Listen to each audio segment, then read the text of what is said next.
sa punto ito, makakausap po natin sa linya ng telepono si Commander Armando Balilo. Siya po ang tagapagsalita ng Philippine Coast Guard. Commander Balilo, magandang hapon po. Susan, magandang hapon. Magandang hapon po sa inyong lahat ng mananood.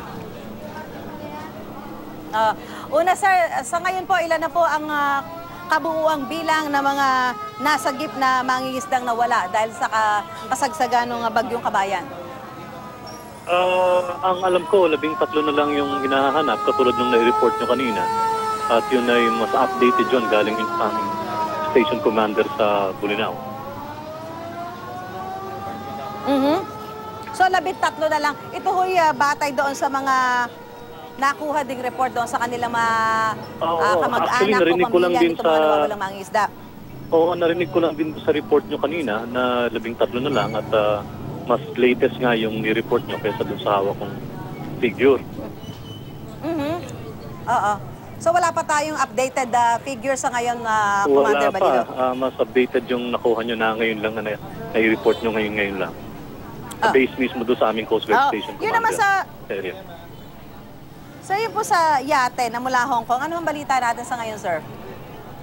Yung yate, yung galing sa Hong Kong, kanina nga yung ni-report na aming mga search and rescue operators from Coast Guard Auxiliary, nalulan ng isang aeroplano. 220 nautical miles merong makita na floating body at oil slick tsaka mga debris. We coordinated with the Maritime Rescue Coordinating Center ng Hong Kong at may 3 barko ngayon na nandun nagkakandak ng search and rescue at isang fishing boat na malapit doon sa area. At hinihintay lang natin yung report at base doon sa EPIRB kasi yung electronic position initiating radio beacon device na nag-i-emit ng position nung yate, mukhang doon na nga yung area kung saan siya inabutan. Medyo malayo ito sa ating territory at meron naman ng mga rescue operators doon sa area.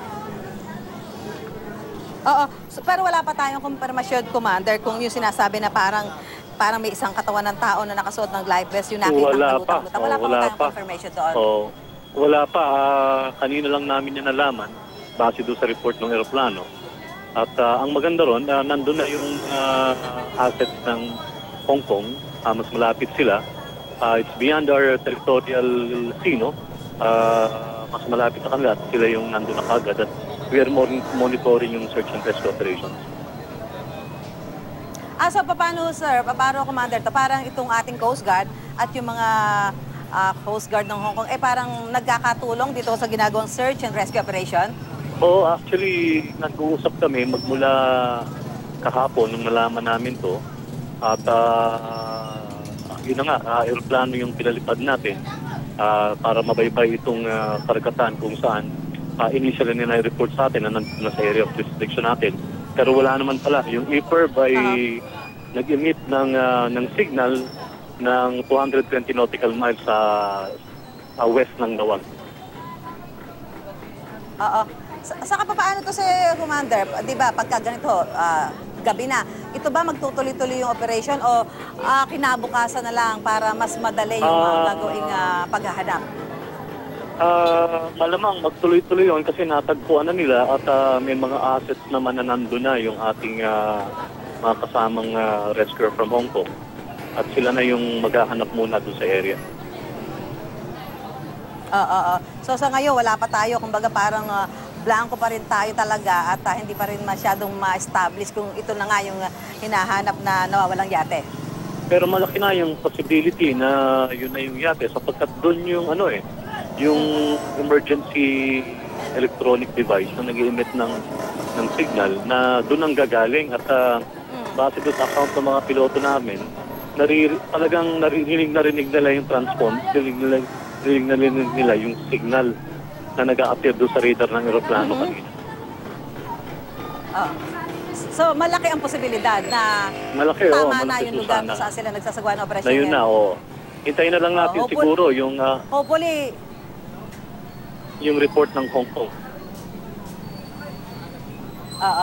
So, hintayin na lang natin. Hopefully by tomorrow or any minute from now, sa mga lilipas na oras pa, ay makakuha tayo ng magandang balita kung sa progress ng kanilang ginagawang search and rescue operation dyan sa may bahaging yan ng Lawag, sir.